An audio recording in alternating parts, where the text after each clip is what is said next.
آج جو ہے چودھری نثار صاحب نے برٹش ہائی کمشنر سے بھی ملاقات کی. تمام سیاسی جماعتوں نے خیر مقدم کیا ہے, پاکستانیوں نے بھی خیر مقدم کیا ہے, کیونکہ پاکستان مخالف نعرے برداشت نہیں کیے جا سکتے, پاکستان مخالف باتیں برداشت نہیں کی جا سکتی, اور خاص طور پہ پبلکلی ایک جلسے میں یا کسی تقریر میں. تو اس کا خیر مقدم تو ضرور کیا ہے, لیکن اہم سوال, ایک بہت اہم سوال ہے اسی ریفرنس سے جڑا ہوا, وہ یہ ہے کہ کیا برطانوی حکومت کو پہلی مرتبہ ریفرنس بھیجا گیا ہے پاکستان کی طرف سے؟ کیا پاکستان حکومت نے پہلے الطاف حسین صاحب کے بیانات پہ کسی قسم کا ریفرنس کیا برطانوی حکومت کو نہیں بھیجا ہے؟ دوسرا سوال یہ ہے کہ کیا سخت ایکشن لینے کے دعوے جو کہ چودھری نثار صاحب نے اس مرتبہ کیے ہیں, کیا یہ پہلے نہیں کیے گئے؟ کیا الطاف حسین کے بیانات پہ چودھری نثار صاحب پہلے چپ رہے ہیں اور کبھی انہوں نے یہ دعویٰ نہیں کیا کہ ہم جو ہے اس پر ایکشن لیں گے؟ اور تیسرا سوال, کیا آخری حد تک جانے کی دھمکی بھی جو اس مرتبہ دی گئی تھی وہ پہلے نہیں دی گئی چودھری نثار صاحب کی جانب سے؟ کیا تمام باتیں نہیں ہیں اور پہلے نہیں ہو چکی؟ تو آپ کو بتاتے چلیں کہ یہ تمام باتیں پہلے ہو چکی ہیں. اسی طرح کی تقاریر پہ اسی طرح کے جواب دیے جا چکے ہیں. چودھری نثار صاحب نے بہت سارے موقعوں پر بات کی ہے, چاہے معاملہ منی لانڈرنگ کا ہو, چاہے معاملہ را سے فنڈنگ لینے کا ہو, چاہے ڈاکٹر عمران فاروق صاحب کے قتل کا معاملہ ہو, یا پاکستان کی فوج کے مخالف بیانات ہو. ان تمام موقعوں پر چودھری نثار صاحب نے پریس کانفرنس کی ہے, میڈیا سے بات کی ہے اور کہا ہے کہ سخت سے سخت ایکشن لیا جائے گا, قانونی تقاضوں کو پورا کیا جائے گا, ریفرنس بھیجا جائے گا, اور ریفرنس بھیجا بھی گیا ہے, اور یہ بھی کہا ہے کہ سخت سے سخت ایکشن لیا جائے گا اور تمام جو ہے تمام حد تک جانے کی جو ہے ہم صلاحیت رکھتے ہیں اور ایسا ہوگا.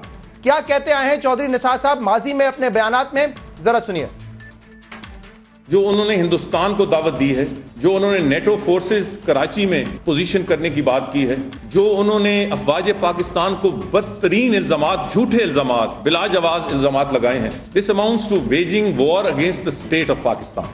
ہم یہ حکومت برطانیہ سے آئندہ چند روز میں, اس سے پہلے ہم ایک ریفرنس بھیج چکے ہیں ان کی تقاریر کا, جس میں انہوں نے دھمکیاں دی, قتل کی اور دوسری دھمکیاں. اخلاق, قانون, تمام حدیں توڑ دی گئی.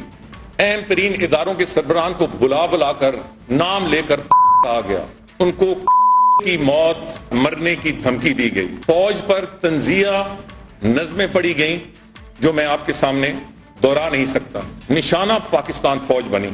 مرچنٹ صاحب کی انٹرویو کی روشنی میں کون سے نکات تھے؟ منی لانڈرنگ, کرمنل ایکٹیویٹیز اور 3 کنیکشن ود را.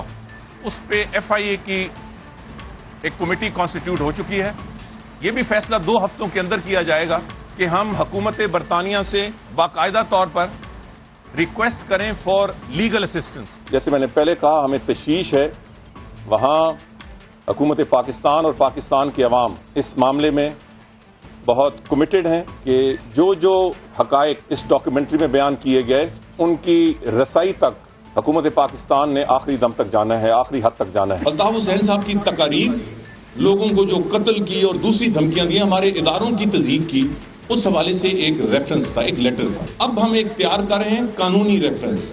2 لوگ جو شیئر کی گئی ہیں, برطانیہ نے ہمارے ساتھ شیئر کی, وہ یہ ہیں کہ 2 اشخاص نے, میں ان کا بھی نام نہیں لیتا, انہوں نے یہ مرڈر کیری آؤٹ کیا ہے. ان کے بینک اکاؤنٹس کھلوائے گئے, ریکارڈ پہ ہے.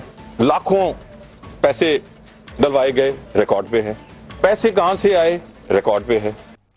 تمام باتیں ریکارڈ کا حصہ ہے. چودھری نثار صاحب کے یہ کلپس جو آپ نے دیکھے پچھلے 1-1.5 سال سے, چودھری نثار صاحب اس حوالے سے بات کر رہے ہیں کہ جو تقاریر ہوتی ہیں, جو معاملات ہیں منی لانڈرنگ کے, جو معاملات ہیں را سے فنڈنگ لینے کے لیے, اس پہ جے آئی ٹی بنائی جائے گی, سخت ایکشن لیا جائے گا, 2 ہفتے میں ایکشن لیا جائے گا. لیکن اب تک نتیجہ کیا ہے؟ 0/0. ہم نے ریفرنس بھی بھیجا, قانونی تقاضے کو بھی پورا کیا ہے, اور بھی بہت ساری کی ہیں, لیکن ایکشن اب تک کسی رزلٹ کے طور پہ ہمیں سامنے نہیں نظر آیا.